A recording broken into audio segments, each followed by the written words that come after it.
3 तारखेला अज्ञात इस्मानने त्या जागेमध्ये मधोमध छत्रपती शिवाजी महाराजांचा पुतळा बसवण्याला विरोध कोणाचाच नाही, पण तो बसवला अज्ञात व्यक्तींनी. त्याची जबाबदारी स्वीकारण्यास कोणी तयार नव्हते की बा आम्ही बसवला म्हणून.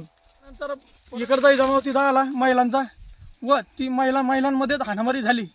त्यामध्ये मी कुठेही व्हिडिओमध्ये नाही, किंवा तिने कपडे तिच्या हातानं फाडले, कसे फाडले तिलाच माहिती आहे, किंवा तिच्या सोबतच्या बायान फाडले हे त्यांनाच माहिती आहे. महिलांमध्ये जी हाणामारी झाली ती 100% निंदनीय आहे. त्या कृत्याचा मी जाहीर निषेध करतो. प्रथम सर्वांना नमस्कार. जय जिजाऊ, जय शिवराय. मी सरपंच गणेश भास्करराव काकड, गट ग्रामपंचायत कार्यालय चिखला खंडाळा येथील सरपंच असून काल परवापासून माझ्या गावामध्ये जो काही प्रकार घडत आहे, जी काही चुकीची वातावरण निर्मिती केली जात आहे, त्याची अगोदर सत्यता पडताळून बघणे गरजेचे आहे.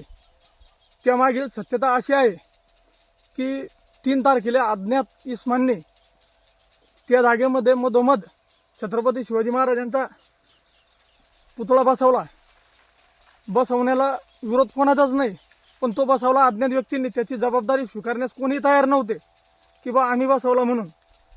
परत आम्ही गावामध्ये त्याच्यानंतर 4 तारखेला आणि 5 तारखेला 2 वेळेस मिटिंग घेतली गाव पातळीवर. सर्व गावकरी एकत्र बोलवले, सर्व गावकऱ्यांच्या वतीने ठरले. त्यासाठी मी स्वतः पाटील साहेब, PSI साहेब हे सुद्धा उपस्थित होते मिटिंगमध्ये. दोन्ही मिटिंगमध्ये बसल्यानंतर आम्ही असा तोडगा काढला सर्व गावकऱ्यांच्या वतीने की बा ही जी जागा आहे, ही जागा अंगणवाडीची जागा असून जिल्हा परिषदेची शाळेची जागा आहे. तिच्या शेजारी पाणी फिल्टर आहे व तिथे अंगणवाडीमध्ये लहान लहान मुलं खेळतात त्या जागेमध्ये. त्यानंतर ती जागा आमच्या गावाचा भौगोलिकदृष्ट्या विचार केला तर आमच्या चिखला गावामध्ये कुठेही 100-200 माणसं बसतील किंवा त्यांचा कार्यक्रम होईल अशी कुठलीही जागा उपलब्ध नाही. ती स्वतः जागा, ती एकच जागा असल्यामुळे मी त्यांना समजावून हेच सांगत होतो. त्यांना मी माझ्या वतीने ग्रामपंचायतमध्ये आवारामध्ये एक, ग्रामपंचायत समोर एक आणि रस्त्यावर मंदिराच्या समोरून एक, असे 3 ठिकाणी स्पॉट पण दिले त्यांना. व त्यांना सांगितलं की आपण रीतसर परवानगी घेऊ आणि आश्वारूढ असा पुतळा उभा करू. त्या दिवशी आम्ही स्वतः 7,500 रुपये माझ्याजवळ वर्गणी सध्या पण ती जमा आहे. त्यानंतर त्या मीटिंग यांचा फक्त ह्या संजीवनी वाघ व तिच्यासोबतचे जे का महिला पुरुष आहे त्यांचा एकच हट्ट होता की ह्या जागेवर बसेन पुतळा. आणि उर्वरित गावकऱ्यांचं म्हणणं होतं की बा ही जागा सर्वांच्या सुखदुःखाला कार्यक्रमासाठी कामी येते, तर कृपया करून पुतळा आपण योग्य त्या ठिकाणी बसू. पण तिला हे मान्य नव्हतं.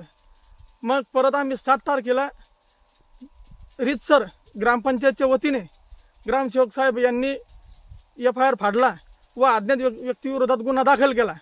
त्यानंतर मला स्वतः जोगी साहेब, आमचे SDPO व तहसीलदार साहेब, PSI साहेब यांना SDO साहेबांचे लेखी पत्र आले पुतळा हटवण्याबाबत. पत्र आल्यानंतर 17 तारखेला पत्र आले, पण मी छत्रपती शिवरायांना मानणारा त्यांचा एक पाईक आहे, त्यांच्या विचारावर चालणारा एक पाईक आहे.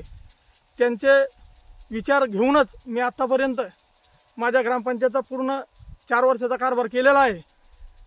मग मी त्यांना जाऊन सांगितले की 20-19 तारखेला शिवजयंती असल्यामुळे ती आम्ही सर्व मिळून व्यवस्थित मोठ्या उत्साहात साजरी केली. व 20 तारखेला तिथे गेलो. संजीवनी वाघ यांनी प्युअर ब्लॉक तिथं गट्टू आणले व ती अयोध्या बांधकाम करत होती.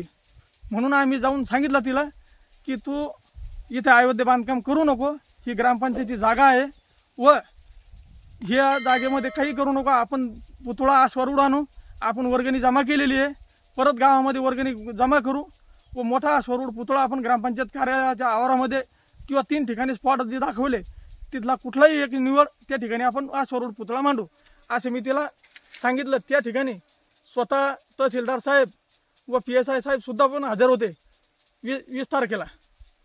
त्या दिवशी आम्ही तिथं गेलो, तिला सांगितलं अयोध्या बांधकाम अडवलं आम्ही तिथं पोलिसांच्या मदतीने. त्यानंतर तिथे दोन्हीकडच्या गटातील महिला संजीवनी वाघ व तिच्यासोबतच्या महिला तिथे हजर झाल्या व त्या बांधकाम करण्यासाठी हट्ट धरला त्यांनी. त्यानंतर इकडचाही जमाव तिथं आला महिलांचा व ती महिलांमध्येच हाणामारी झाली, त्यामध्ये मी कुठेही व्हिडिओमध्ये नाही, किंवा तिने कपडे तिच्या हातानं फाडले, कसे फाडले तिलाच माहिती आहे, किंवा तिच्या सोबतच्या बायान फाडले हे त्यांनाच माहिती आहे. महिलांमध्ये जी हाणामारी झाली ती 100% निंदनीय आहे. त्या कृत्याचा मी जाहीर निषेध करतो. व त्यानंतर संध्याकाळी 7 वाजता मी घरी होतो. त्यानंतर संजीवनी वाघ, तिचा भाऊ, तिचे दोन्ही भावजाया माझ्या घरी आल्या. माझ्या पत्नीला मारहाण केली.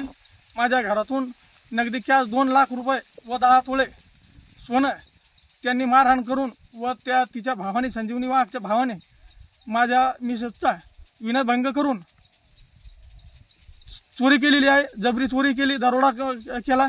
त्यानंतर माझ्या गावातील वातावरण हे कसं दूषित करता येईल याचा पुरेपूर हा पूर्वनियोजित कट होता. आम्हाला बदनाम करण्याचे 100% यांचा हा पूर्वनियोजित ठरल्या प्लॅनप्रमाणे त्यांनी ते केलं. व जे काही तिथे राजकीय पुढारी आले, जे कोणी नेते आले असतील, त्यांनी कृपया करून त्या मागची पूर्ण सत्यता अगोदर जाणून घ्या. व सत्यता जाणून घेतल्यानंतर त्यामध्ये जर मी दोषी खरोखर असेल तर मला तुम्ही जी शिक्षा द्याल ती मी शिक्षा भोगण्यास तयार आहे. त्यामागची खरी सत्यता ही अशी आहे. पण ती वातावरण निर्मिती वेगळी केली, समाजाला बदनाम केलं, गावातील लोकांना बदनाम केलं. माझी जर मागचा इतिहास बघायचा असेल तर मी 2022ला सरपंच झाल्यानंतर 2023ला मी 19 फेब्रुवारी 2023 रोजी महाशिवरात्री आणि शिवजयंती हा हजारो वर्षानंतरचा योगायोग एकाच दिवशी आला.